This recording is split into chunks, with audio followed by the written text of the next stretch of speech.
There's the weekly salute. Hello, friends. Greetings, comrades.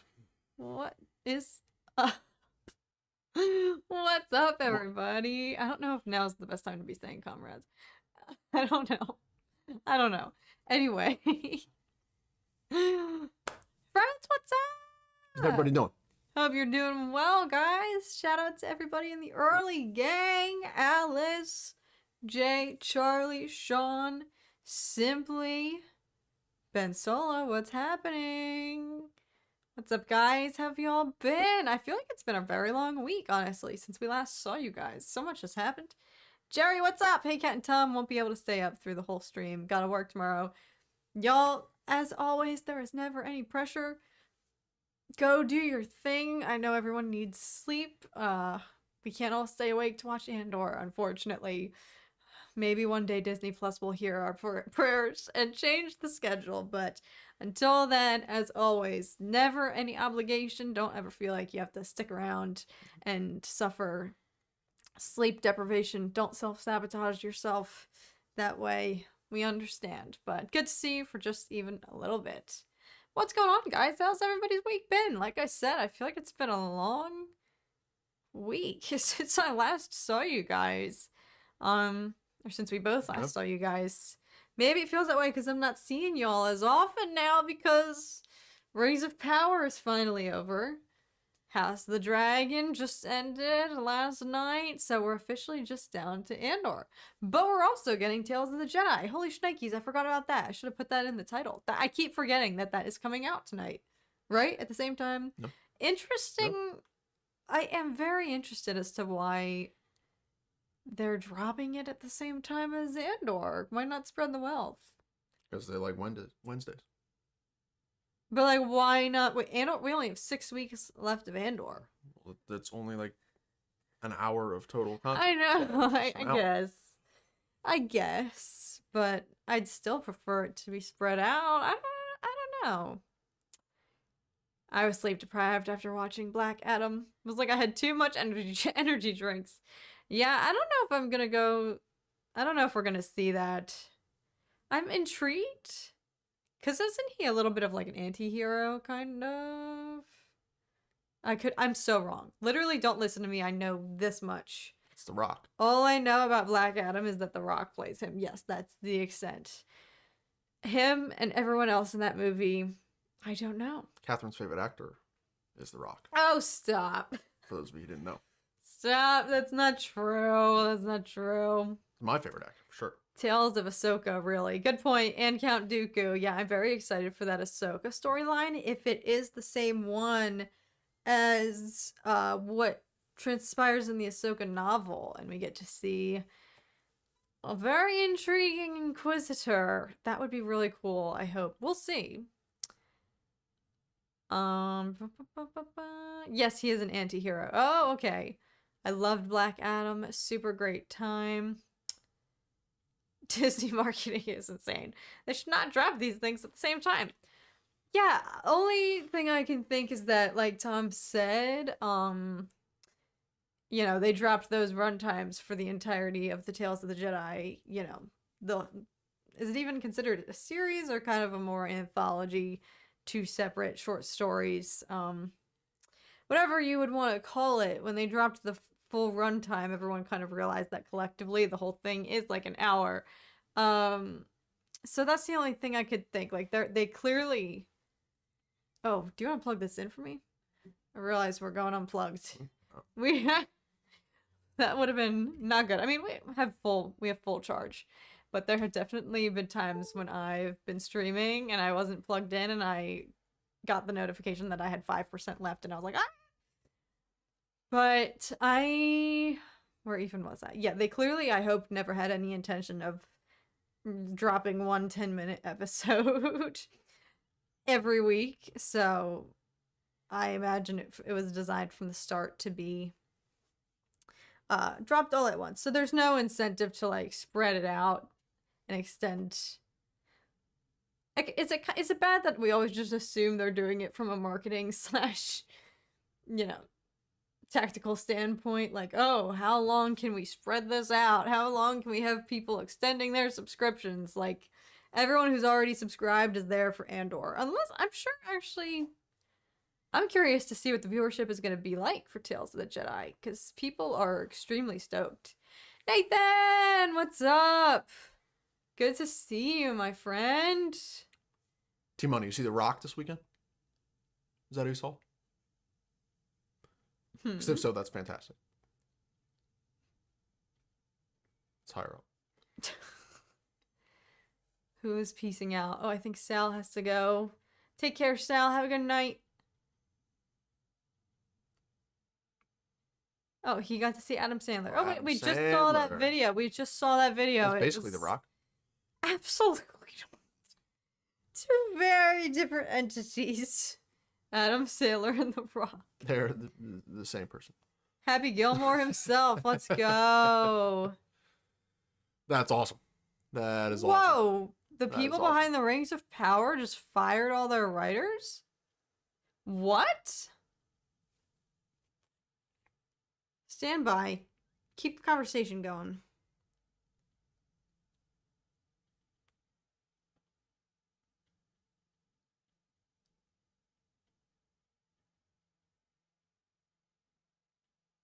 Wow, thank you so much. I say keep the conversation going, and what do? Turn into a wax figure. I was trying to be as still as possible. Oh my god. Wait. The camera was frozen. The camera was frozen. It was frozen. We were lagging. There was some lag. No. It was like... House Dragons, Team Black or Team Green? Team Black. Team Black. Yeah, you gotta be Team Black. Yeah, see, Whoa. TMoney agreed. He met Adam Sandler in person, and he said that he thought it was The Rock. But then until Adam said, no, I'm Adam Sandler, I'm not The Rock. I'm Adam Sandler. He had to clear things up. Yes, yeah. Cat and House of the Dragons. Oh, yes, Team Black for sure. I mean, I can't possibly fathom how people are Team Green. Okay, that sounds bad, but I feel like the show has presented Team Green in a way. They have never presented Otto Hightower in a good light, I don't think. They have always framed him to be not inherently a villain, but it was clear from the start that he was extremely self-serving, very fake, very, it's a whole facade, and he has true internal motivations, he's out for himself. He cared very little for Viserys and totally used the fact that he was just a sweet and vulnerable and delicate man against him, and walked all over that and totally used that to his advantage in order to secure his own bloodline and whatnot. I mean, literally tricked a whole grieving man into marrying his underaged daughter. There's lots to unpack there, but I hope that speaks for itself. Literally, no regard for the fact that Viserys is grieving in a terrible emotional mourning state, and just within a matter of 5 seconds it's like, get in there, and you swayed that man. No care at all for Viserys. He wasn't doing it for companionship purposes for his friend. No, he was doing it to secure his daughter a place next to the Iron Throne. So I feel like Hightower from the start has been introduced as a not very great character, someone who's sneaky, someone to look out for. Viserys also brought him back. He banished him and then brought him back. Think about it, though. Think about this, because I was thinking about this. I was like, why would he do this? Because we were very perplexed about that. Yep. Number one, clearly the options must have been slim. Number two, however, though, we got to look at, this was happening during the timeline where Viserys had definitely weakened and his health was tanking, and it was clear that that was the first episode where we see grown-up Alicent. And what is she doing the entire time? She's babying him. She is literally rubbing him in blankets, leading the meetings for him, essentially. She is doing a lot of the heavy lifting, but at the same time she is downplaying Viserys as much as she possibly can and asserting herself. She's just literally poo-pooing him the whole time, treating him like a baby. Poo-pooing? It's a term. Look it up. She's treating him like a baby. She's literally like, she's clearly running the show. Pampering? No, poo-pooing is a thing. Don't focus on that. Focus on what I'm trying to say. She's doing that the whole time. So the Viserys who originally fired Hightower when he was actually listening to Rhaenyra was very different. He was still at his peak. He was still like making power moves and pulling through for Rhaenyra, banishing Daemon, firing Otto. Like he was doing a frick ton back then. Then fast forward, the Viserys that rehires Otto is very much just being manipulated and controlled by Alicent, who's doing way more work, way more decision making. I think she manifested that. She wrote to her father. She wrote to him, not Viserys. She sent her dad a rave and said, let's go. It's time to get your butt back over here while everything's collapsing. And I'm sure they were able to weasel that. I'm sure that did not happen on Viserys' own volition. She definitely manifested that. I really need to go get my blue light glasses because I've been looking at the computer all day and my eyes are hurting. So why don't you keep talking? I need to get my glasses. What's up, everyone? Don't sit like a wax figure. How? All right, we'll play a game. Lag or no lag? Oh my god. No, I'm kidding. But yeah, for those of you who are watching House of Dragon, I hope you enjoyed it. No, I hope everybody enjoyed it. I thought it was great. I thought it was really good.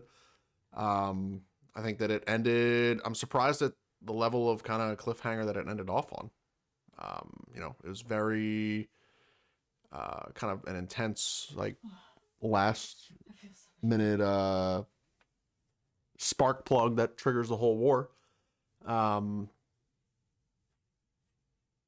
But then it leaves off before it starts, and we just see the face of the grieving mother. So Tom's chat. So are you gonna stay there? Yeah. The whole time. Yeah. Nicholas said it's Tom's chat now. I just read it. I just read that. Yeah. Can't wait to see Adam Sandler in season 2. Yeah. Isn't there rumors that Elizabeth Olsen is gonna be in season 2? Which I love her. I totally ship her, but I don't. I love when I don't like big names in Game of Thrones because it takes me out of it. Like when Ed Sheeran cameoed. Was that the final season or second to last season? He was a I forget. Lannister soldier, I think. Forget. Well, they already announced that The Rock is going to be Rhaenyra's next child. No, so. what the world? Honestly, with the way these time jumps happen and the way the children age, you know, Rhaenyra and Alicent are probably supposed to be close to 40s at this point. They still look great. They still have the smoothest, best skin, no gray hairs. I mean, I wonder if the Targaryens even go gray because their hair is just platinum to begin with. But, you know, they haven't aged. Meanwhile, their children are 13 going on 30. Yeah. I read something on Twitter that Aemond is supposed to be 16. Miz does not look 16. Whatever is in the water in Westeros is aging these people up. There's a lot of GMOs, a lot of growth hormones floating around in the water in King's Landing. Not for Daemon though. Not for Daemon? No. Daemon hasn't aged a single second. No, yeah, once these people hit 30, they stay the same.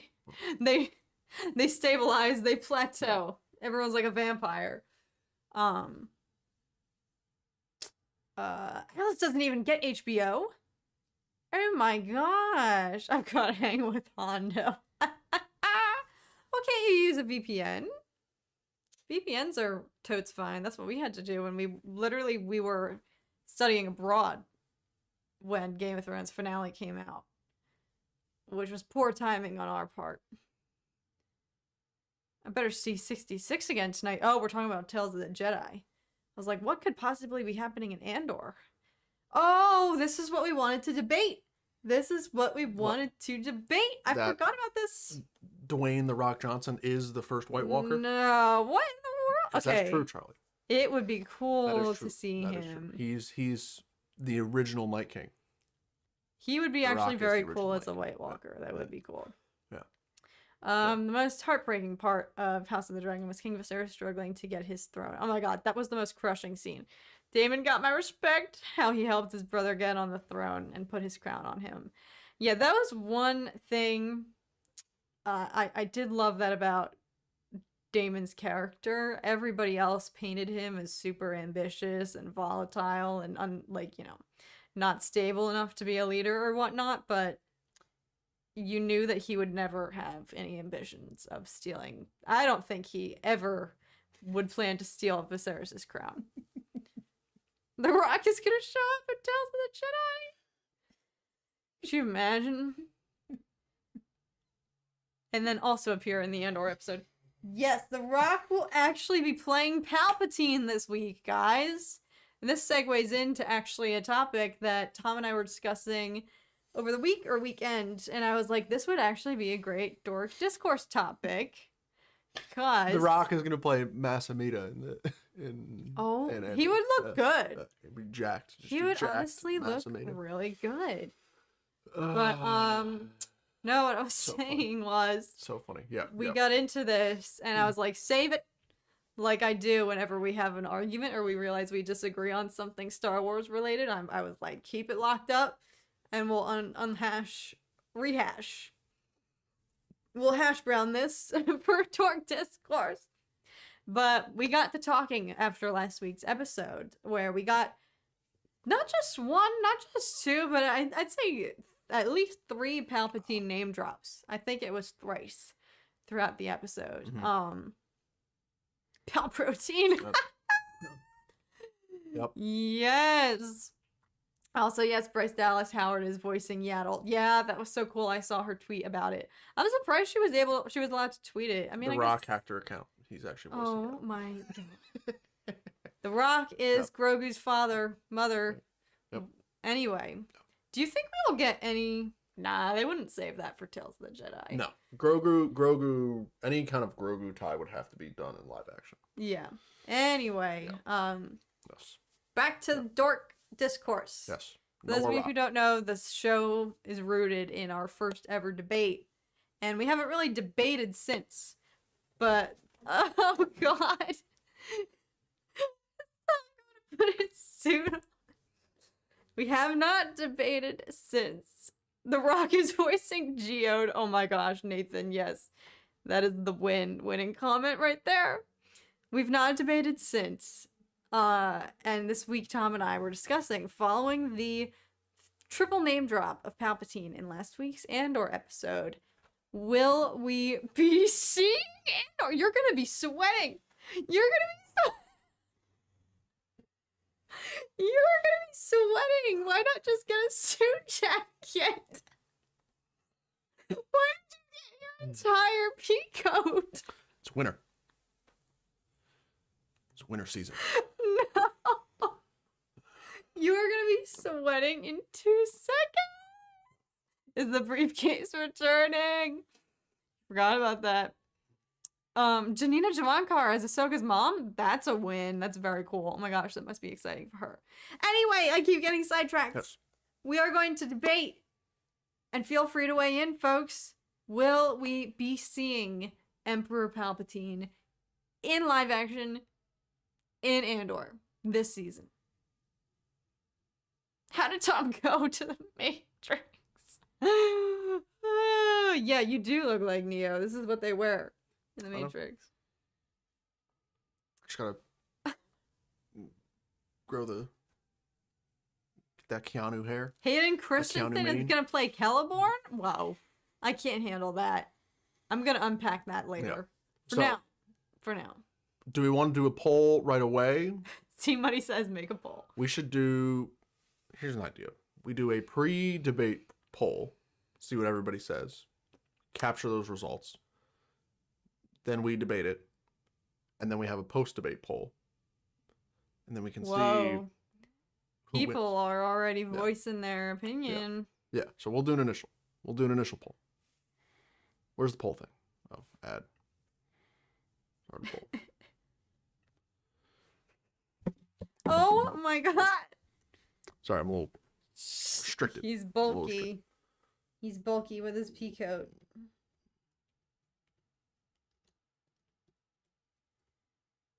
Okay. All right. Pre-debate poll. That was fast. Everybody can vote and share your opinions via the poll. Oh gosh, I'm already a little bit worried that I think I'm gonna lose. Double the poll, twice the opinion. Good one, Sean. Okay, so we got sitting at 100. Whoa. How many votes? How many votes? 9. 9 votes. All 100. Okay, so we can end this. I'm already losing. Okay. We've got a no. Someone gives a no. I don't want to see Palpatine at all, says Jay. Bold. Yeah, this isn't a do you want to see it or how's it going to work question. This is just Sauron. based on what we've seen and what we've heard. Do you think that he would show up? So we got 22 viewers right now. Come So on, let the lurkers. we can let the I love you, Alex. actually, I'm someone lurking in the chat. You are. So, Oh, well, I'm you're not just going to voting. vote for No. your side. No, I'm not voting. I'm not voting. Preston, you just gave I'm me not a voting. dang heart attack. I'm not voting. I saw the leaks. I'm like, leaks?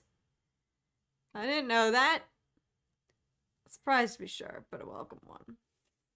Well, we might as well. Okay. We can dive into it. Alright. There's no way I'm coming back from this. 80-20. There, 80-20. All right, so that's the pre-conversation votes. 15 votes, 80% thinks the Palpatine is going to show up. Is there 20% thinks that- Palpatine? Sorry. He's not going to. I'm sorry. Well, So, let's discuss. I'm coming from a severe behind underdog. What am I trying to say? Tom's got the head start here because I'm in the minority. I think no. I think no, and then Tom, that's what I said one day this week, and Tom was like, "Are you kidding? Yes, he totally is." And I was like, "Let's save it." My whole logic, though, is you guys know I went into this show thinking that we were going to be getting Galen Erso, we were going to be getting Director Krennic. Like, I was like, those are two very, very, very plausible cameos. I don't even want to classify them as cameos because they are applicable characters in this time frame. I still think we could get Director Krennic, especially now that the ISB and the Empire is getting more heightened and involved and the gears are turning, but he's more involved with the engineering side of things. Like, he's working on the Death Star. I don't think he would even necessarily make an appearance. I still feel like we're more likely to see, I don't know, I just felt like he and Galen were two very appropriate people to integrate into this show, or at least tease. And now, excuse me, sorry. I'm like, trying not to burp. Now, it's fan service and Palpatine shows up. Now I'm thinking, but the showrunners themselves have said this is not about fan service, this is about story. Well, I do think that Palpatine is part of the story. Based on the trajectory this show has already gone, it's focused more on new characters, new developments, new antagonists, new people. I feel like I realized very quickly we're not going to be getting Galen or Krennic, at least not in this season. That does not seem to be the trajectory this show is on. The show is on a trajectory of telling new stories and showing new faces and spending a lot of thorough time getting us invested in these new characters and even the new villains. I don't even want to call them villains. Antagonists is even a big, bold word for them. I just don't think... I feel like this show is bold enough to just tease us, because we all know, it's not a secret that Palpatine is around at this point in time. I think the show is bold enough to name drop him and just leave it at that, because they used his name they're not just throwing it around willy-nilly. They're using it to make very serious statements. I could imagine we might hear his voice potentially. But at the rate things are going, I think they are bold enough to withhold him still and keep him as an ominous, overarching presence so as not to distract from the new crew that they have brought in. That's all I'm going to say. Agent Callus would be awesome, Dave. I agree with that. All right, Tom, feel free. Share your thoughts. Oh, wait, good question from Nathan. Do Andor and Rebels overlap at all? Do you want to share the realization that you had about Lothal in episode 1 of Rebels? It wasn't a realization. You I saw it on online? Twitter. Someone Okay. said it on Twitter. But Rebels and Andor do currently overlap. The time frame lines up. And I saw something on Twitter that was pointing out that, when Rebels opens, it starts with the Star Destroyer, going to Lothal's capital city. And, that event could very well coincide with the Aldani heist and the Imperial retaliation. So I think that's what they were going for. I think it works out timeline perspective, and I think that that's fantastic. But going back to your point, I think you're completely right that we're not seeing Krennic. We're not seeing Galen. And that's because I don't think this show is going to go anywhere near the Death Star. There could be a subtle reference. I mean, they're the female Imperial officer that we're following in the ISB, like, is dealing with, and she's referenced multiple times, secret Imperial technology and things that are being stolen. So if they're going to keep elaborating on that route, then yeah, maybe something Death Star related could be referenced, but I don't think they're going to go to that level because the Rebels don't know about it until we get to, Rogue One time. So I don't think Galen and Krennic show up in this at all, and I don't think it really makes sense from a story perspective. I think more likely in season 2, because that story is going to be way closer. Yeah. Realistically, Andor, the time from Andor episode 1 to Rogue One, didn't they say it's only like a 4 or 5 year? It's 5 years. 5-year time period, yeah. So by season 2, we're going to be getting a lot closer to. Yeah, they said the show ends within days of Rogue One. Whoa. I'm surprised they divulged that. That's really freaking cool. So, yeah, obviously at the very end of the show, yeah, they could have some type of knowledge or putting the plans in place to start worrying about the Death Star. But I think that if Galen and Krennic getting involved, it would take a lot more to make that feel not forced. However, through the first 7 episodes of this show, it has been steadily escalating. We're going to go back to the hand motions that we've been doing for weeks now. The scale and scope of the conflict and the plot has been steadily increasing over the first 7 episodes. And if we're 7 episodes in to a 24 episode show, and they've already name dropped Palpatine 4 or 5 times, if the conflict keeps increasing, it's going to keep going up the chain of Imperial leadership that needs to get involved and needs to try and figure out how to stop it. And so if it's already at the point where Palpatine's addressing it and there's a mass Imperial response and Palpatine's hosting emergency Senate sessions to deal with this, it's going to keep it. The escalation is going to continue. It's going to keep escalating. The scale of the conflict is going to keep growing. The ISB is going to get overwhelmed. And eventually we're going to get to a point where top Imperial enforcers and the Emperor himself are going to be more directly involved. And we have to see them tightening their grip. And I agree, you made a great point where, like, them referencing Palpatine up to this point it has weight and it has meaning because they're saying, oh, Palpatine, I spoke with the Emperor, this is his response. You're like, oh, wow, like it's getting real. This conflict is now real. And if we see it at that level now, but it grows, and then you're like, oh, wow, now we're seeing the Emperor himself do this because the conflict's gotten to this level, then it just increases the weight. And yeah, if in the first episode, people go to Ferrix and the Emperor comes out and gives a statement, it's like, okay, well, if the Emperor's coming out for this rogue police officer going to Ferrix and a couple people die, then clearly it doesn't take much to get Palpatine riled up. But if he's already getting name drop and hinted at and being directly involved with the response to this conflict 7 episodes in, when we get to 20 episodes in, or 23, 24 episodes in, the end of the show, you know, we're at Rogue One. We are at the original trilogy. And the conflict at that point is a full-blown war. So he has to get involved.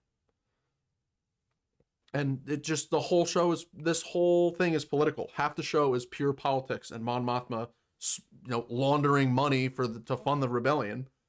And it's all about political intrigue and who's top dog on the political scope of the galaxy. Father Sheev. So I think that it makes perfect sense. It wouldn't be fan service. It would just add to the weight of the conflict. And seeing Emperor Palpatine and Chancellor Palpatine, like, just the ties of seeing the Emperor actually involved in the political spectrum and dealing with debates and military response, you know, like, I think that's why Ian McDiarmid in the prequels is, like, his performance is just so chilling, is because you know what he's going to become. You know he's the Emperor. You know he's the Sith Lord behind the scenes. But seeing him manipulate and interact with senators, and, like, you see him being this normal person and just a regular politician, but you know what he truly is, and, like, just catching on the hints of how he phrases things and his mannerisms, it's like bone chilling. And now that he's the full-blown Emperor and he's still in charge, it's like there's that level is taken to a whole new height. So I think it's one of the safest bets of all time that he's going to show up in the show. And when he does, it's going to be planned perfectly and executed perfectly in a way that just elevates the story that's being told. It's not going to be in a way that is, oh, wow, look, cool, it's the Emperor.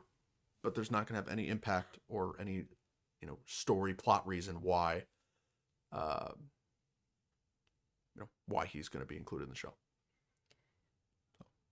Somebody earlier said Maul's gonna show up. I like that. I like that. That made me chuckle. One, I realized while you were saying all that anybody tuning in who's not familiar with your get up for the OG Dork Discourse, our Kenobi debate. Ooh! HJD97. People who are just showing up are probably like, why is he wearing a peacoat? HJD97, you're an OG for remembering that. That's the ultimate question. That is the ultimate question. If it's a million lions, Palpatine. A billion lions 10 times out of 10. You think Palpatine could be a million lions? Yeah.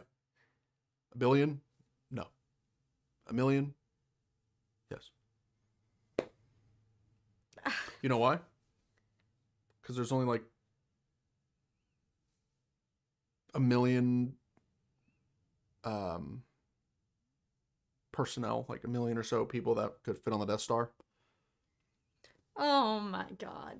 So, put Palpatine in the middle of a giant desert surrounded by a million lions. He already had a million lions caged on the second Death Star, and he set the trap to have it killed so that he could go to Exegol. So he intentionally killed the entire lion population that was left in Star Wars Galaxy. That was his true evil plan. Lions in Star Wars are an endangered species, and he corralled them all up and threw them on the second Death Star, and then Death Star. Yeah. The second Death Star, and then had it sabotaged so that he could wipe out the species.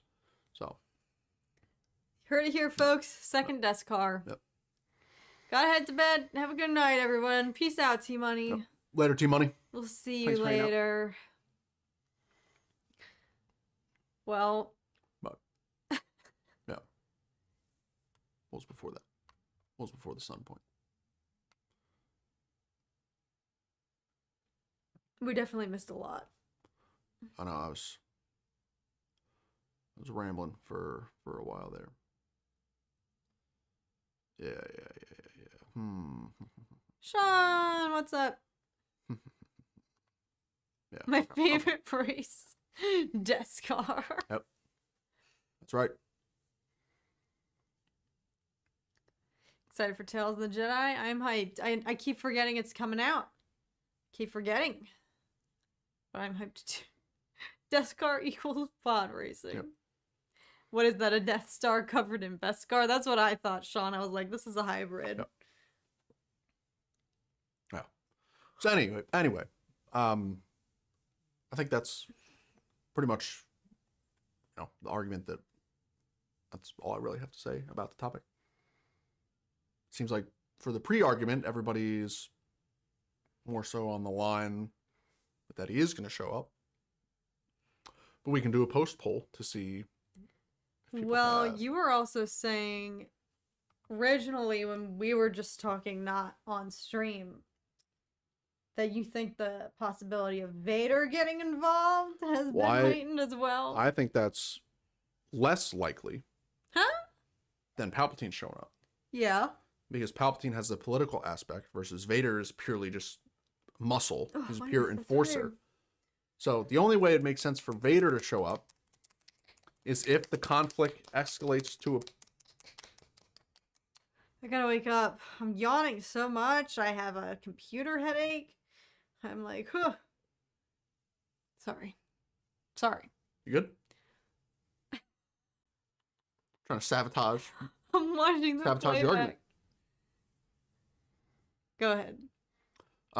Vader wouldn't lower himself to rebel scum. The only way Oof. Vader shows up is if the conflict escalates to the level that requires his presence, which in Rogue One it does. He shows up in Rogue One. Clearly other rebels know of him.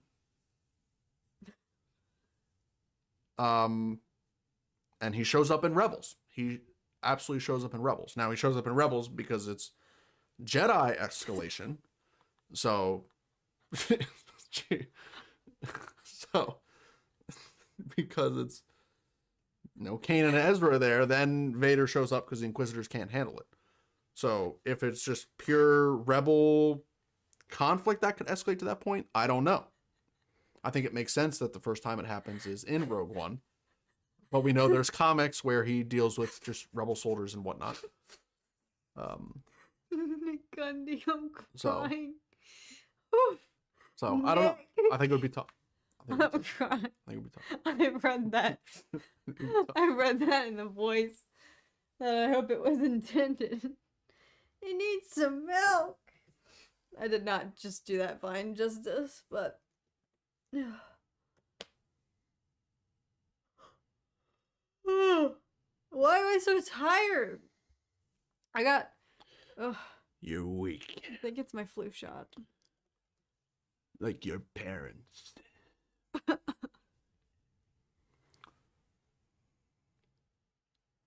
Yeah. So now, after we've talked about it, let's see what people are thinking. Luthen will be revealed to be an ex-Jedi temple guard. Is that how he has all these relics?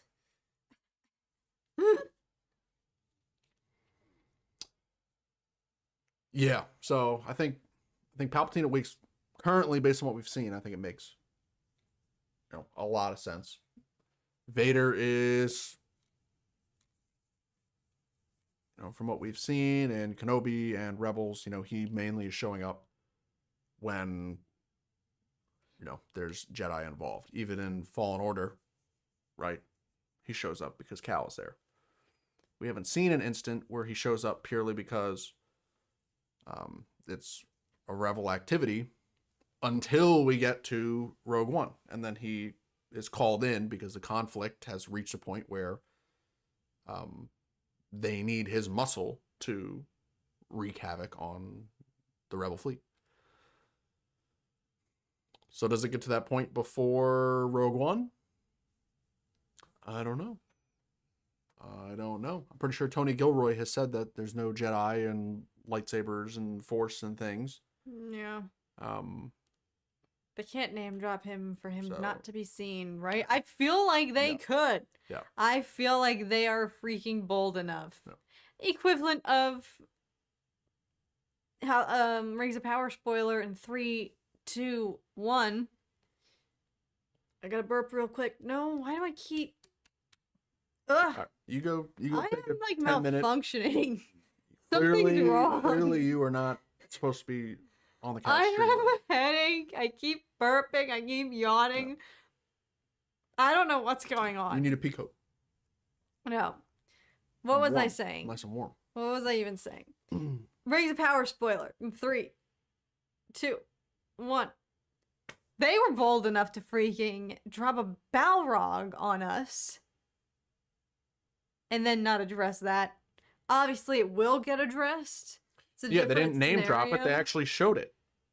You saw it. Yeah, but then they were bold enough to freaking not touch it after Yeah, but that. you know we're gonna see it. We know we're gonna see it in the 3 or next 4 season. more years from now, because that's probably how freaking long it's gonna take for them to make the second season. If it's cat malfunctioning, I think I don't know what's happening. I don't know what's happening. Drink 7-Up. Here's a problem. I need to be able to fall asleep later tonight. Batcat 1 Gotham Zero. Oh my gosh. Throwback. Yeah, I was certainly malfunctioning then. What am I saying? Similar to Rings of Power over, spoilers, spoiler free. Similar to that, I think only reason I think this is because they have so diligently spent time developing every new character. I can really see them being like, we want to focus on them. Everyone already knows Palpatine's already here. You don't need to see him to know he's there. And sometimes a presence can be scarier if you just know it's in the background. Yeah, if you You know it's know in the it's background on for the the back majority of the burner. show, but then the conflict escalates to a point where he needs to get involved. And we know that he disbands the Senate, right? When we come to A New Hope, shortly after Rogue One, he says, enough with the Senate. The regional governors are now in control. So clearly it gets to a point now where they're still having Senate session, and the Senate still exists to 5 years from now. He gets rid of the entire Senate. So clearly I would think that they have to show a moment where he gets involved and he starts thinking about and placing the seeds in place where he can get rid of the Senate, because ultimately that's his goal. If he can get rid of the Senate and it's pure military control of the galaxy, then it's a win for him. And if he can do it in a way where it's not a revolt, then that's even better. Somehow Balroggatine returned. Sean, winning comment. No. No, Alice, I was saying I was done with spoilers. I was just giving a disclaimer and saying it was safe. People can, at this point it's been out for 2 weeks, so I'd say that's a safe window to go ahead with spoilers, but Catherine, do you want to suffer with being unable to burp, or do you want to sleep? Or do you mean the reverse? Do you want to suffer with burping or be unable to sleep? I'd rather suffer. We may just hear his voice in the Senate without seeing his face. That would be cool too. Alice, I'm on the same page. I agree. Also, at the rate that he is freaking... He's hideous looking now. He looks like the epitome of pure evil. He explains it in Revenge of the Sith. That doesn't make it easier to look at. Of my life What's going on?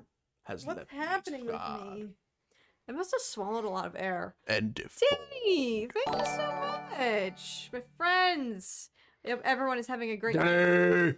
Cat and Tom, I'm curious to know what is the quality in Star Wars stories that makes them resonate with people so much more than other sci-fi stories. I think... Oh, shiz. It's a great question. You go first. Fantastic question. Probably have different things. I think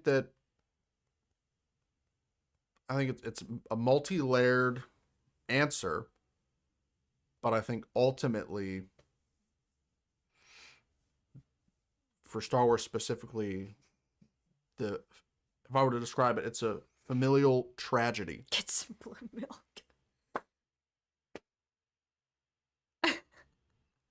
Sorry, keep going. Keep going. Sorry, keep going. Keep going. I'm trying to have a heartfelt moment to answer I'm trying to make Danny's myself burp. generous super chat. I might end up deleting this. This is so bad. Whoa, wait, careful. Okay. So I think that it's best described as a familial tragedy, right? Like we go up, it comes out on New Hope. We have this Luke Skywalker guy. We know he has some mysterious family past. We know there was this war and now the Empire's in charge and it's a very dark time.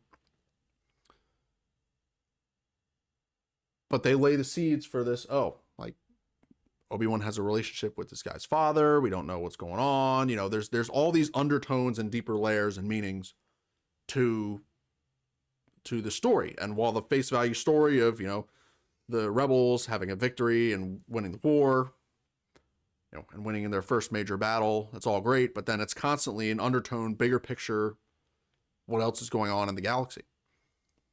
And then with every single movie, that just expands and you realize, oh, Luke's father is the most evil guy in the galaxy.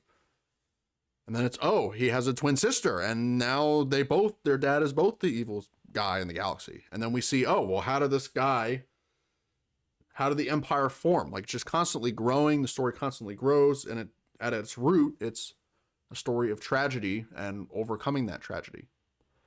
And if you look at, you know, where you start in Phantom Menace and get the whole backstory of the fall of the Republic and the rise of the Empire, and the catalyst is because Anakin falls to the dark side, and then you see the moment in Return of the Jedi where he's redeemed. It's like, wow, this incredibly tragic story can be overcome, and Anakin can still be redeemed. So, Alright, I'm back. Burped. My turn. throw up on my peacoat. No. Okay. Burp Wars. That is what's happening. Okay, my turn. What was the question again? Mountain Dew, but so unhealthy, but it's so good, isn't it? That Bahia last. So it's slightly shifted. A little bit. Yeah. Okay. What was the question? I went to go look at that. I'm the effing Pope now. Is Cat still alive? I'm here. I was thinking of my answer. Not that this one is a debate. What is the quality in Star Wars that makes it resonate with people so much more than other sci-fi stories?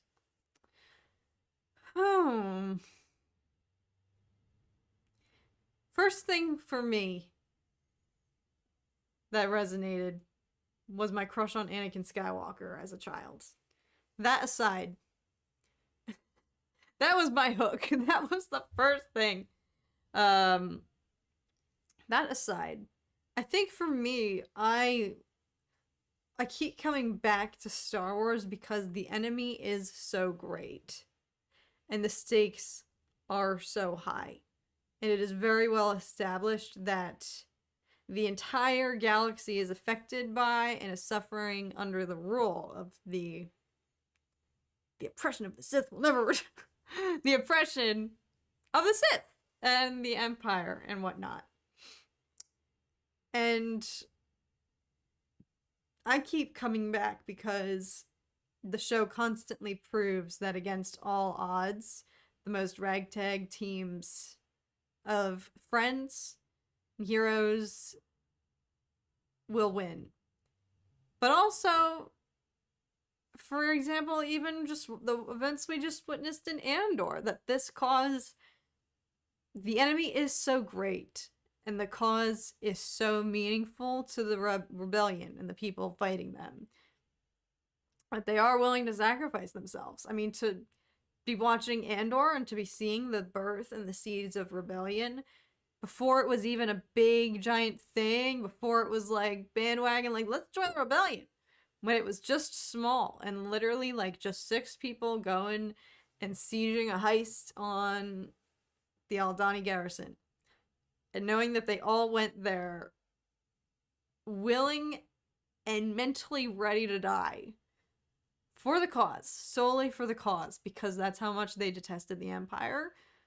That's why I keep coming back to Star Wars. Not to see people die, not to see people sacrificing themselves, but because Star Wars continually makes it real how far people are willing to go to defeat the Empire. And I think Andor has done a great job of making an already very well-established empire even more loathsome by showing new aspects of it. And, you know, showing how the Empire regards pretty much everyone who's not there. So that's what draws me to Star Wars, knowing that the conflict is so great. But the rebels continuously find a way to win. I would say, I got hooked. I saw Anakin in episode 2, I fell in love. Alice, the same for me. I just went on that long, deep answer, but realistically, yes, Hayden Christensen was my gateway to being obsessed with Star Wars. Yep, but what was I gonna say? I also just we love science fiction. I've told you guys this before, I love watching shows. I love kicking back at night and putting a show on. You know, it makes me feel productive versus, you know, we finish dinner and we turn the TV on and we don't know what to do, and then we just scroll through Netflix for an hour and we never end up picking anything, and then we just go to bed. I love watching shows. I like having a show to watch. I like having an episode to watch. It makes me feel productive. Tom's different. He doesn't like that. And I rarely am able to get him to watch anything that I like.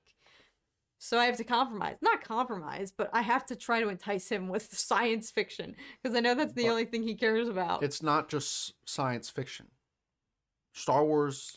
No, that's where I'm going going with Star it. Wars is science fiction. No, that's where I'm going with this. Science fiction is not. No, that's Star where Wars. I'm going with Okay. this. Okay.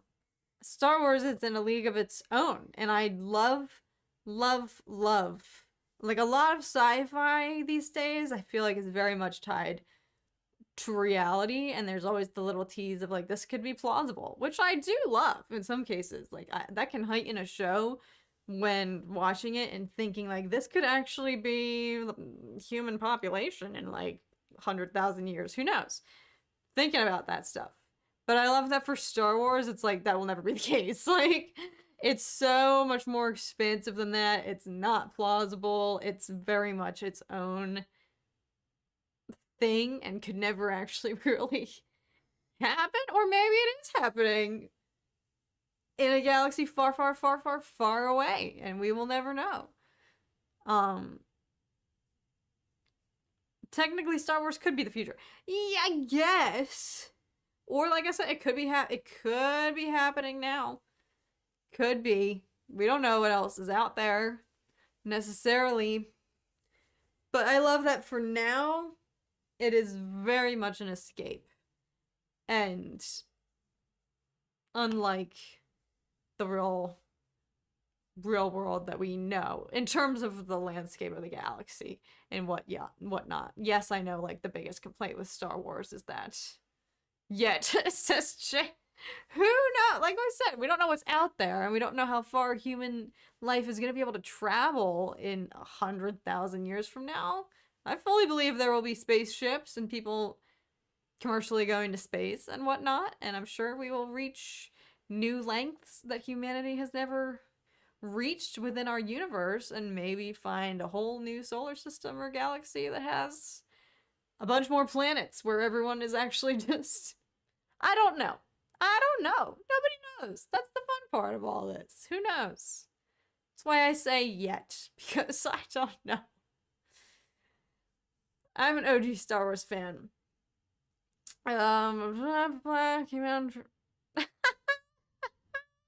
Yeah, I envy you being able to go see an episode 5 and getting that.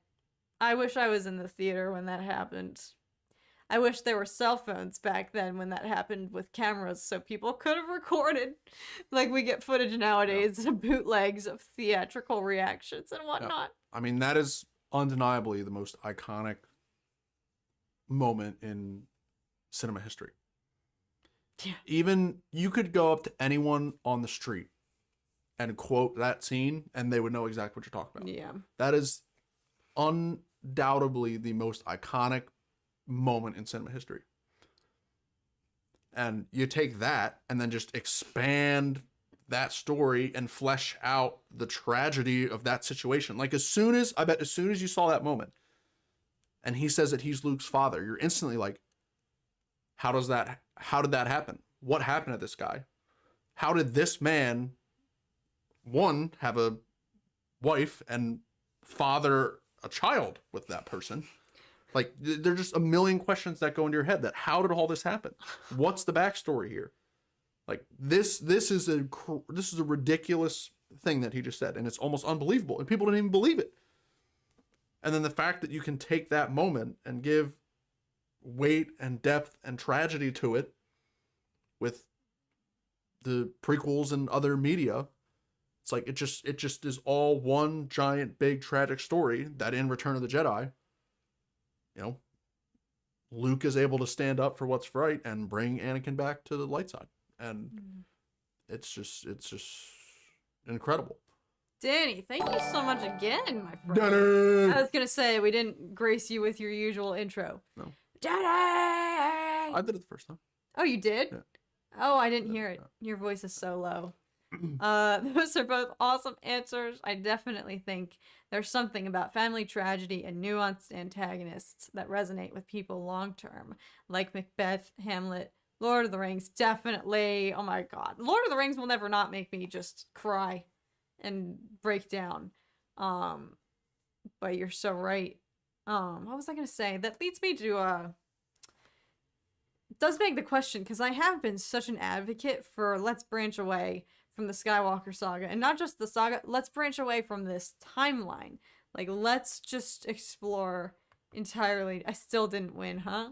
I think I won over maybe a little, an additional 5%. Yeah, more votes this time. But yeah, I've been continuously saying I want to just deviate from that. Let's get away. Let's try new things. And Andor, I've been enjoying. Clearly, it's been a mixed bag because a lot of people do associate, you know, the Jedi, the Sith, the lightsabers, the Force with Star Wars, and nobody in this show currently possesses any of that. So, that we know of. Yeah. Cereal boy. I can't carry it. But I can carry. Stop. I'll cry just thinking about it.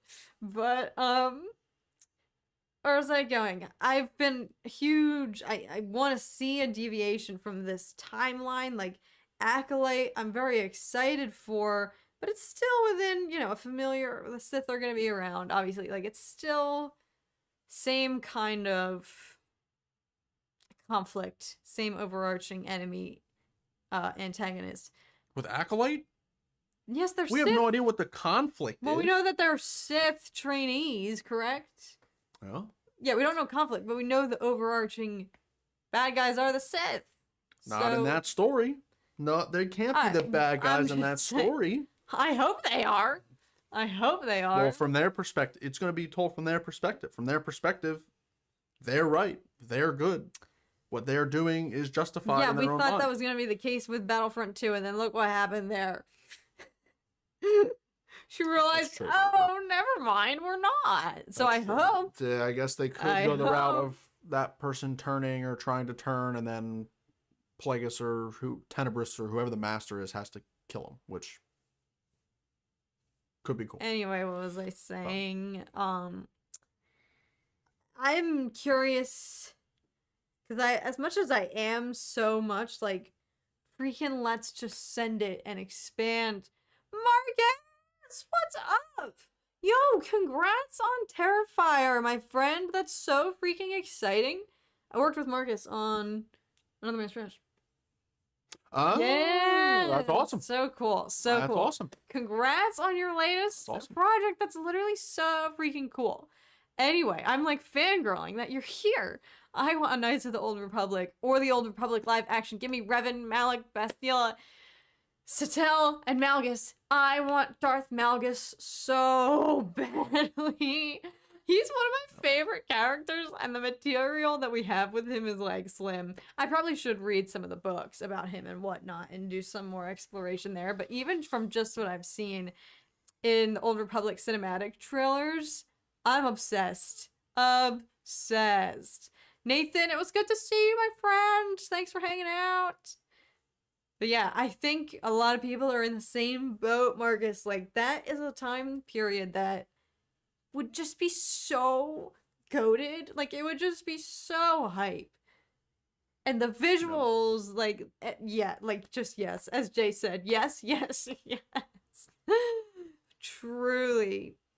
That would be something. I really love Darth Malgus, though. Like, he is just, like, there's something about him. He's indestructible. And I love the latest cinematic where, he is fighting the Jedi pupil, the Padawan and her master. And he comes to help her realize, like, the Jedi are painted in a very bad light in the latest cinematic. I think it was titled Disorder, where he sabotages their mission, and he's like, the Jedi are not all that good. And that's one of the first times that we've really seen that the Jedi portrayed not so favorably, and he's right. And you're kind of like, okay, I'm on your side a little bit. So I would love to see a live action version of him. I don't even if, I know a lot of people have said this, but even just a full-blown cinematic movie or short film or something in the Old Republic, like a full-length feature film in that style of the VFX, the graphics, that would be sweet. Randall, thank you so much, my friend. I love an addicting story. Something I felt with Mando was how they brought back that hopeless feeling and a ruthless empire 10 times more with Andor. I agree with you. And I think the aspect with, you know, Grogu and whatnot, you know, the last little tether of the Jedi and stuff, that was just a huge, like, that kept me going. Malgus is badass. He is. Yeah, that's true. And Randall, you're totally right. That's absolutely true. Like the you know, the hopelessness that you feel and the periods of throughout Star Wars where you feel that hopelessness, particularly, I think Order 66 is probably the pinnacle of Star Wars hopelessness, tragedy and hopelessness all wrapped in together. It's like you see that, and you're like, how are you supposed to recover from this? How do we go from this moment and the entire galaxy changing and the protectors of the galaxy being mass genocide? How do you go from this period to the point where Anakin comes back and destroys the Emperor?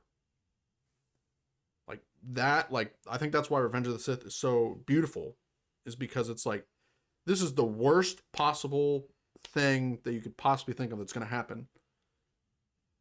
And it's the last Star Wars movie that's going to be made. You know, this is 2005 perspective. But all it does is enhance the power of the original trilogy, because it's like, we could go from this period of darkness and tragedy and hopelessness and get to a point where Anakin can still be redeemed by his son, and he saves his son. And it's so beautiful. Oh my gosh. Also seeing Satil, yes, I'd want to see her as well. Like, that would be amazing. Oh, I just don't understand. It's such great potential. One day. Although, didn't they just they were doing a reboot of the video game, and that just got shelved or indefinitely postponed, correct? Which is code for not good things. Oh, the remake? Yeah. Knights Republic remake? I think that got not officially canned, but the prospects aren't looking good. I need that movie with Vader trying to bring Padme back and she forgives him. Literally, Vader immortal. I couldn't even handle that. Yeah. Dave, thank you so much, my friend. Dave. If Star Wars I can Theory dig it. asks you to portray Padme again, would you do it since he's doing Vader too? Abso-freaking-lutely. Heckity heck yes. I'm just excited though, as a fan of the Vader episodes, and as someone who's been excited for Vader 2 just for the sake of seeing the continuity of the story. I am excited regardless. And I'm just excited to see how it goes. But of course I would in a heartbeat I would love to do that again. That was so much fun. Yeah. Charlie, Return of the Jedi is the perfect ending. It's so good. So good. That song, as great as Yub Nub was, the remake song is currently there. The celebration song is so good. And when the Force Ghosts appear, and you get the crowd shot, it's just like goosebumps and tears like every single time. You can't watch that and not just, it's just an out-of-body experience every single time.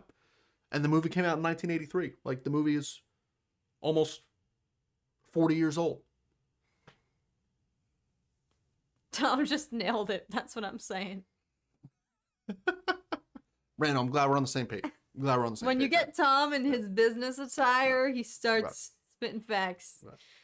I think they're slowly bringing in KOTOR and the Old Republic lore with introducing Tython and Mando, finally showing Jedi and Sith holocrons, and one other planet, I think, from the games. That's true.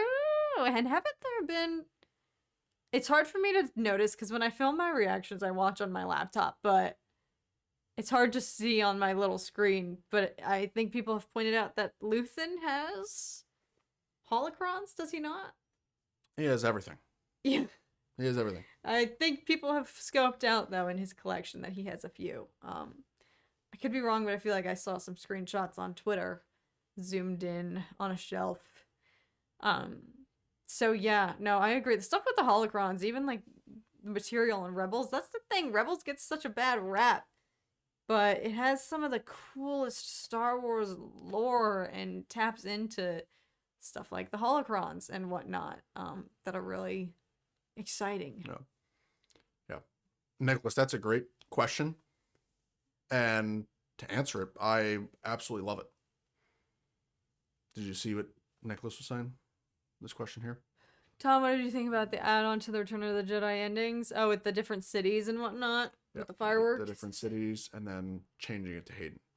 I don't mind changing it to Hayden. No, I mean, both of us are, we love the prequels, and we're growing up when the prequels were coming out. So, I mean, all for it. And I think adding the cities and Coruscant and them ripping the statue down and Naboo and everything, like, just seeing that and seeing the galaxy-wide celebration of the events just only adds to the weight. And, it says, oh, this isn't just this band of people that are on Endor having s'mores with the Ewoks. It's the entire galaxy has heard and has gotten word of the events that have transpired, and the reign of tyranny is over. And when you pair the addition of those scenes with Hayden and seeing the prequels, and it's just incredible. And if George didn't switch it to Hayden, then I guarantee we wouldn't be seeing Hayden in the Ahsoka show, and we'd be seeing some type of Sebastian Stan remake or something. So what? What? If people want Sebastian Stan for Luke? I mean, Sebastian Shaw, not Sebastian Stan. Sebastian Shaw, the original Anakin actor, Sebastian Shaw. Just got so. Sebastian, if you're watching, I apologize. I confused you with the other Sebastian. Apologies. Oh my gosh. So I mean, I love it. I'm all for it. Like, a Force Ghost is a crazy enough concept. Who's to say a Force Ghost can't manifest into whatever form it so wishes? Yeah. Right?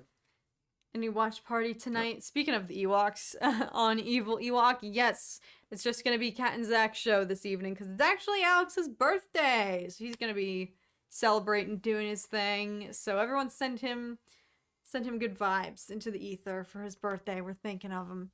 But yeah, we'll see you guys over there at 11 o'clock for the Cat and Zach show. Should be a good time. It's always a good time. We're slowly taking over. Oh, it's his birthday and he's not even joining the show? Yeah. Wow. I don't blame him. Wow. Doing his thing. I'm not a That's messed up. gatekeeper as some are. I didn't mind the special edition changes to the original trilogy. I love that, Marcus. No, I agree. And it's like, I can imagine some people, OG people, probably were not happy about that. Getting rid of the original Vader actor and replacing it with Hayden. But in the grand scheme of obviously where the rest of the... Nobody knew at that time that there was then going to be a Kenobi show, or like you said, an Ahsoka show, where Hayden Christensen in his likeness and appearance was going to be the reoccurring theme. Or even, you know, Clone Wars show, like Hayden as Anakin, you know, it makes sense. As I recognize how biased as that might sound, coming from a lifetime prequel fan, but just makes sense. It just makes sense. Ultimately, it's George's story, right? Like, George created this thing.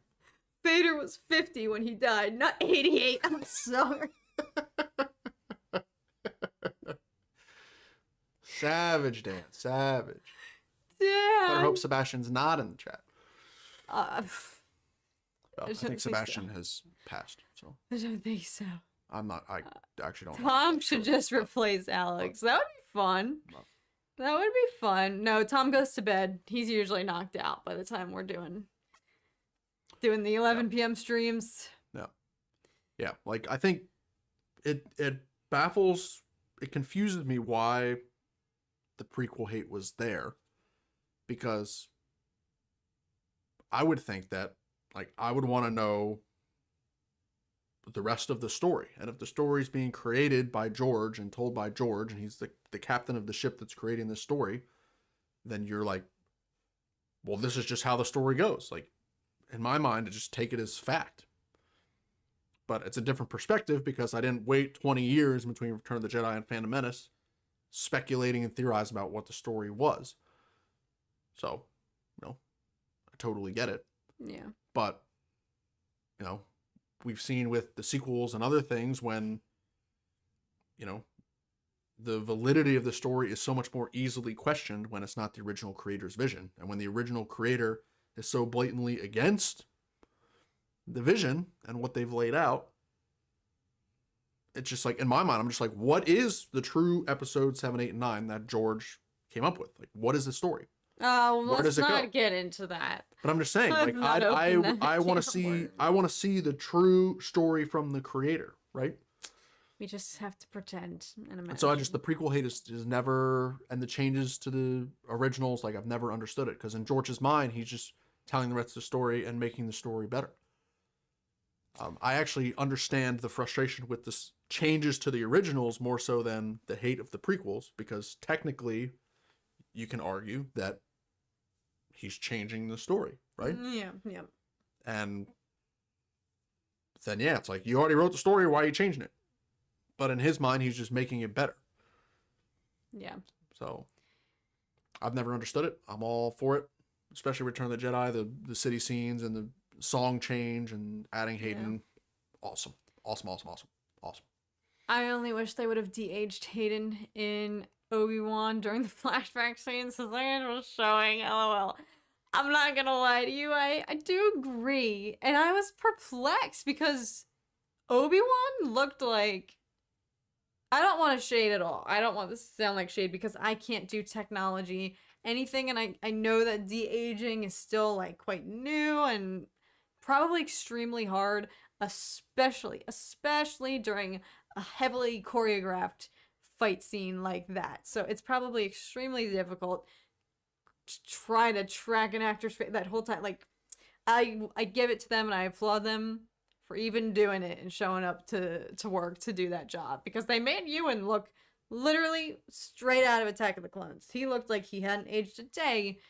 And then Hayden, it was a little bit, you know, it was kind of a stark difference between how much like the Attack of the Clones, his Attack of the Clones self Ewan looked versus Hayden. But everybody ages, so I can't you know, we gotta work with what we got. But I do agree. There's some other good comments that I missed. Well, we know it's pre episode 2, right? That flashback scene. Yes. Because doesn't Hayden have both his actual hands? He doesn't. He has his little Jedi braid. That was hands. I think. Pretty sure, yes. Yes. Doesn't their sparring take place even before Attack of the Clones, or is it after? I don't know. Do we know? I gotta look I it up. imagine it being like briefly before, or if not around then. Anyway, let me address some of the. Tom and Cat, one thing I liked about the second duel of Obi-Wan and Vader was when Vader's helmet got damaged. Yeah, that was a goated moment.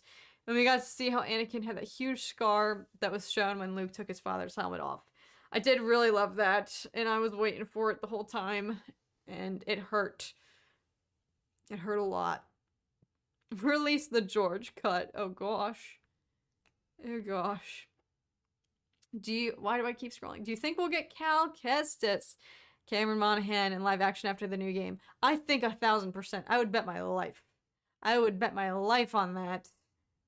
And I feel like even Cameron Monaghan has already had to be dodging questions about it and has been alluding to it, I think. I feel like they've definitely poised him to be a character. Why? How could you not?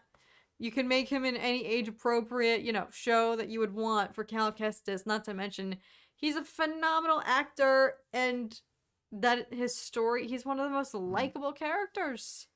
Marcus says it was after episode 2. Oh. I think it'd be after Attack of the Clones. I think it's before. I think it's before. We have technology. Based on what I'm reading, it's before, because he does have both his hands, so Dooku hasn't chopped his hand off. And there's hints of talking about, specifically he's called a Padawan. In Attack of the Clones, he's referred to as an apprentice, right?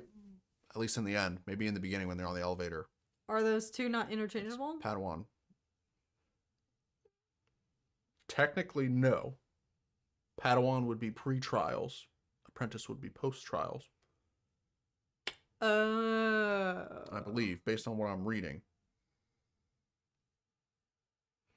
So, I think it was before, and I think this article actually makes a good point, that it's very close to, likely very close to when, it's very closely before episode 2.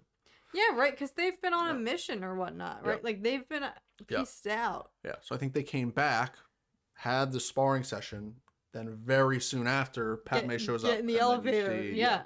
That's how I imagine it. They do kind of sound out of breath on the elevator. So literally they were like, all right, let's have this sparring session in the morning. We'll go get some brunch, and then we'll head over to Padme's place and figure out the duty. Let's go to Dex's Diner.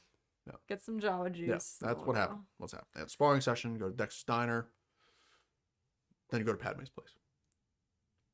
Yep. Yeah. Yeah. Yeah.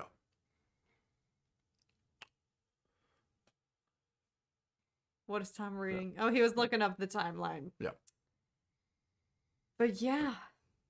What were we even discussing? We might wrap up soon, folks.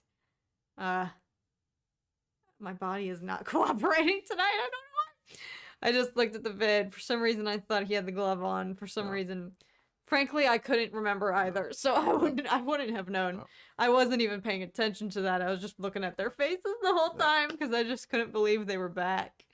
It was, I believe, Padme's apartment that he was staring at. That's a good point. Is that what he was looking at? Yeah. So he knew. So he had to have known.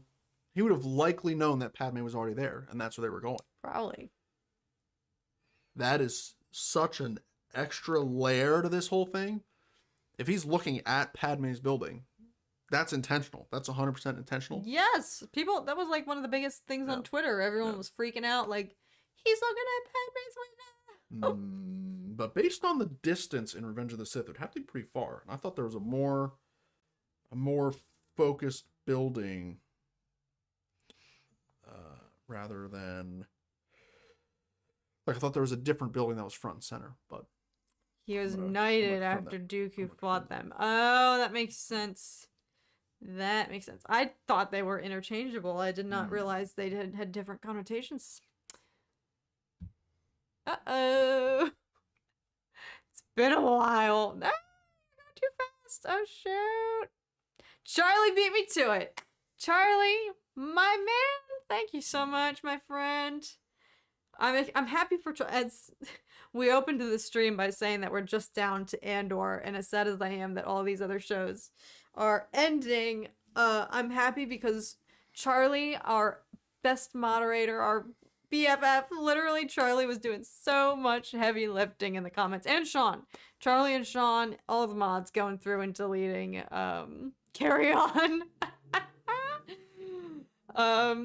They were deleting a lot of House of the Dragon and Rings of Power. For some reason brought in a lot of weird commentary.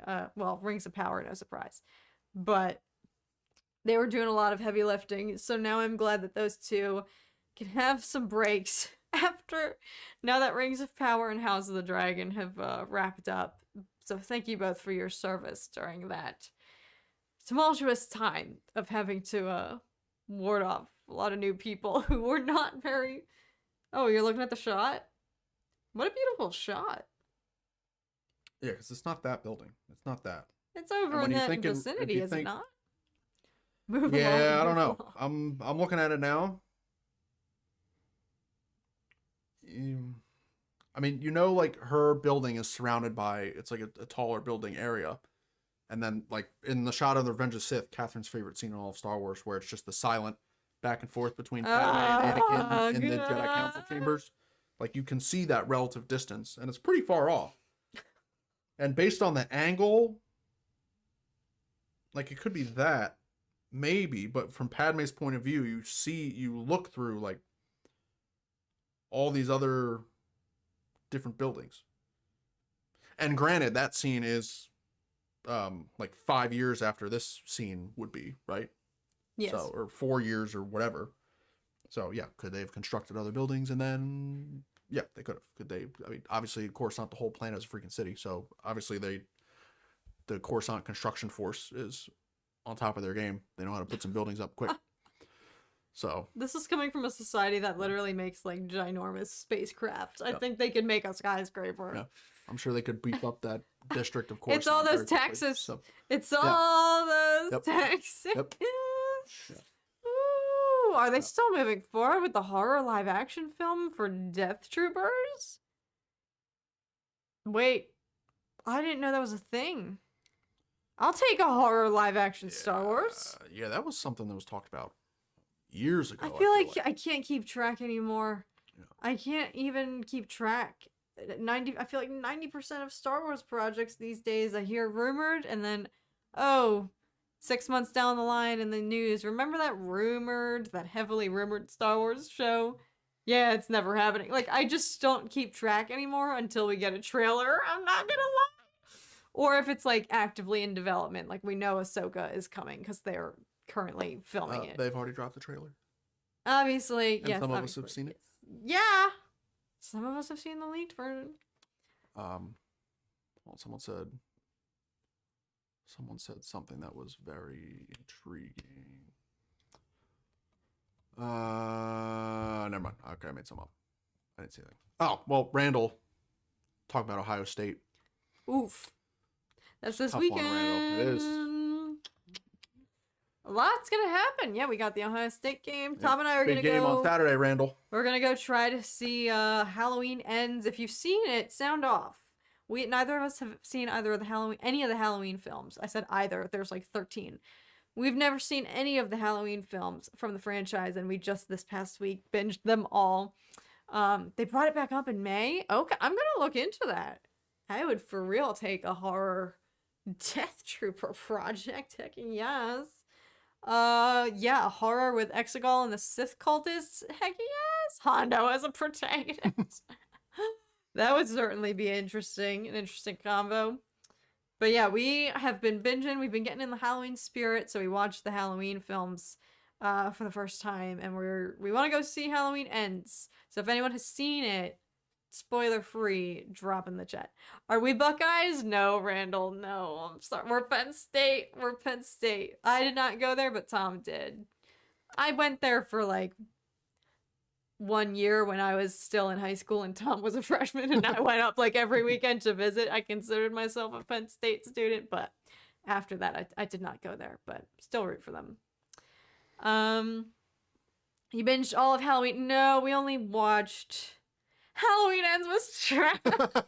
Not really a fan of the Blumhouse trilogy, but James Jude Courtney was a really good Michael. Oh, okay. That's good. Dang, that's what we're hearing from other fans too. I'm seeing mixed reviews. Yeah. The Phillies are in the World Series. I'm freaking hyped. I'm hyped, but I'm scared. I'm so scared. Everybody send good thoughts. Don't. The movie is on 2-2 states. No. Oh no. Yeah, we'll watch it on Peacock or whatever. Probably. We'll watch it. This We were movie's originally going to go, but... I still want to go. I love going to the movies. Yeah. And we've never seen a horror movie in the movies together, so... Yeah, we haven't. So... What are y'all watching first, Tales or Andor? Probably Andor. Yeah. Frankly, I'm going to be honest. I'm watching Andor, I'm going to sleep, and then Tales of the Jedi is going to be a tomorrow thing. I'm sorry. I respect the whiteout. Gave us great games while that team up north couldn't. The last 20 years, at least you are not Wolverines. I can root for Penn State. True, true, true. Well, we'll see what happens this weekend. Should be a good game. Stakes are high. Penn State's coming off a demoralizing loss. So Penn State won last week. So. oh, we're coming up. Well, to what? Who'd they even play? Minnesota. Oh, okay. It was nice for Michael to have a cameo in his own film. That's what I'm hearing. I'm hearing that he had a very brief amount of screen time, so I'm scared if the Phillies win, Broad Street was a mess after that. Oh, yeah, no, it will be. Let's just say I was there the night the Eagles won the Super Bowl. One of the most wild nights of my life. I was fighting for my life on those streets. I was scared. Just to give a quick description.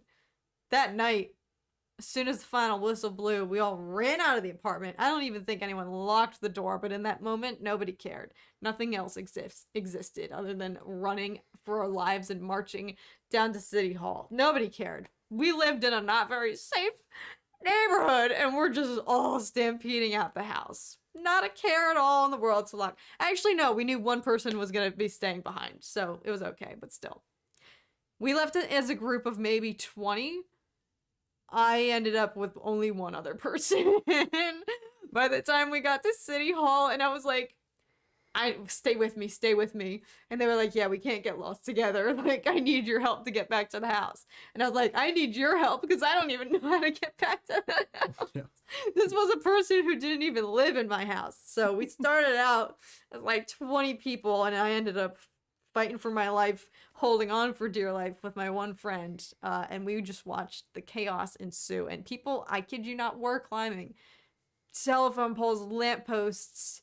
It was chaos. It was utter chaos. It was so funny watching people like in their apartments. Everyone was just at the window looking down at the street. Oh, within 5 minutes of leaving my house, there was a couch on fire in the middle of the road. Like, I think the cops were out on their horses. It was wild. It was wild. Marcus, yes, let's plug Terrifier 2. Go see Terrifier 2 if it's still playing. Though it'll be streaming on Screambox starting on the 31st. Actually, I think I even saw, I don't know how I got to it, but I think I found showtimes. It's at a few select theaters around here. So actually, you know what? Maybe we will. Maybe we freaking will. Since Halloween was clearly so disappointing. Michael was only in the original for 9 minutes and 33 seconds and ends for about 11 minutes, so it wasn't the duration, it was how he was presented and his presence that was missing in ends. Interesting. That guy makes me sad because he's such a beast in Halloween Kills. That's maybe not the right way to say that. Me referring to a serial killer. What a beast. What a beast. What a tank. But yeah, well, that makes me sad. But, well, thank you guys for at least being honest with the feedback. But, yeah, we've got the Penn State football game. We've got maybe going to see Halloween Ends, maybe not. Flaming Couch, talk about a hot seat. It was wild. It was one of the most wild nights of my life. So, yeah, if the Phillies do win... See, I feel like Phillies fans versus Eagles fans, I think... It's the same cesspool. Hey. I think Eagles fans, though, are a little more wild. I would say Phillies fans, it's more family. It's a big family-friendly atmosphere. Eagles fans are notorious for throwing snowballs at Santa Claus. I think that's our claim to fame. That's how everyone knows us. So, you know, I think in terms of fan bases, Phillies fandom is perhaps bigger and more family-friendly. Eagles fandom is like... I don't know. You're right. It's all the same pool of people, but it will be wild. So everyone, we need your prayers. Everyone, please be rooting for the Phillies because we need it. I'm so scared to go up against the Astros. I love the Phillies, but I'm scared. I'm really scared. So everyone send good vibes. But I think that's going to be it. I think we're going to wrap it up there, folks. We ended quite the last 20 minutes. Yeah, we ended on some different tangents, but thank you guys so much for watching. I love how this started off talking about House of the Dragon for like 2 minutes, and then it just snowballed into other stuff. But that's why I love. That's why I love Dork Discourse. But this was a fun episode. Thank you guys so much for joining. Shout out to Tom's The Return of the Peacoat. Thank you to everyone who first appearance of the Peacoat. It is. I don't know why you didn't just get a suit jacket. It's winter. It's winter time. Where's the Grogu from? Amazon, truly. He's a little plushie on Amazon. I don't think I spent more than $20 on him, frankly. There's the other star of the show. Night Cat and Tom, thank you for having this. Thank you for joining, Nicholas. Thank you all so much for participating. I don't think I'll see you guys, but I hope everyone has a wonderful and safe Halloween weekend. Whatever you're doing. Oh my god, that's terrifying. That's Terrifier. Whatever you're doing. Oh, I never asked everyone their costumes. I hope you have a great costume. I don't, but I hope yours is better than mine. It automatically is if you even have one, because I don't even have one. I am a Braves and White Sox fan, but I hope the Phillies win. Let's go! I don't want the Astros to win because a family member keeps throwing them in my face. OMG, for your sake and for all of ours, I hope the Astros don't win. We can only pray. But thank you guys so much for hanging out. I hope everyone has a great Halloween weekend in store and that you do something fun, safe, whatever you're doing. I hope you have a good time. Let yourself have some candy. Enjoy Andor. Enjoy Tales of the Jedi. Yes. I should say I'm not going to be filming reactions to Tales of the Jedi, but I probably will do a review. I'm very overdue. I got a lot of reviews I got to pump out. Rings of Power, House of the Dragon, and then shortly after Tales of the Jedi. But I'll see you guys in my Andor review. I'll see you over on Evil Ewok for the Cat and Zach show in approximately 58 minutes. So I'm going to go get ready for that. Any last words? No. It's fun as always. Thanks everybody for it's a good time. Hanging out, and to everybody who super chatted, thank you very much. It's always, definitely means a lot. We really appreciate everybody's support and willingness to come chat and hang out and have a good time. Yep. And usually it spirals, but it's good and entertaining, and I know we enjoy it a lot. So it's always a good time. Yeah. Thank you guys so much for watching. Hope you guys are having a great rest of your day, night, morning, evening, 3 a.m., wherever you are. And we'll see you guys again very, very soon. Ta-ta.